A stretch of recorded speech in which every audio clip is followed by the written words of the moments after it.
लाइका हालू तो पड़ी लागेलू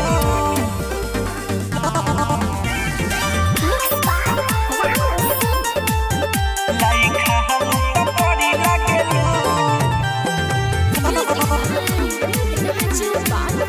लाइका हालू तो पड़ी लागेलू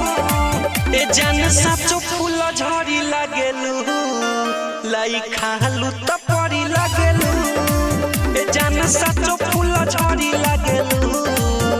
लाइका हालू तो पड़ी लागेलू दिल कोइले बधायल हो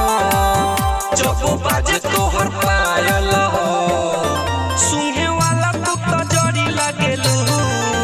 लाइका हालू तो पड़ी लागेलू ए जान साचो फूल झड़ी लागेलू लाइका हालू तो पड़ी लागेलू बुझलू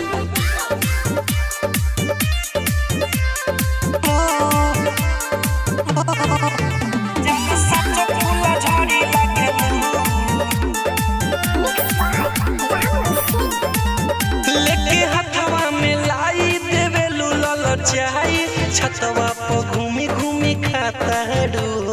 छतवा पर घूमी घूमी खाता लेके हथवा में लाई देवे लुलल चाई छतवा पर घूमी घूमी खाता डू निक लागे तोहर मीठी बोलिया जैसे बोले ला कोयलिया देखे वाला हरी हरी लागेलू लाइका हालू तो पड़ी लागेलू ए जान साचो हरी हरी लागेलू लाइका हालू तो पड़ी लागेलू लाइका हालू तो पड़ी लागेलू जान साचो फूल झड़ी लागेलू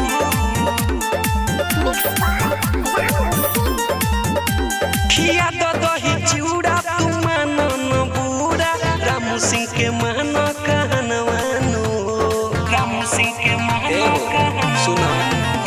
खिया दो दही चूड़ा तू मानन बूढ़ा रामू सिंह के मान कहनवानू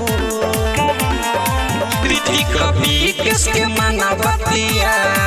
लुदन सानु करन संगतिया तू तो पूरा रस भरी लागेलू लाइका हालू तो पड़ी लागेलू ए जान साचो फूल झड़ी लागेलू लाइका हालू तो पड़ी लागेलू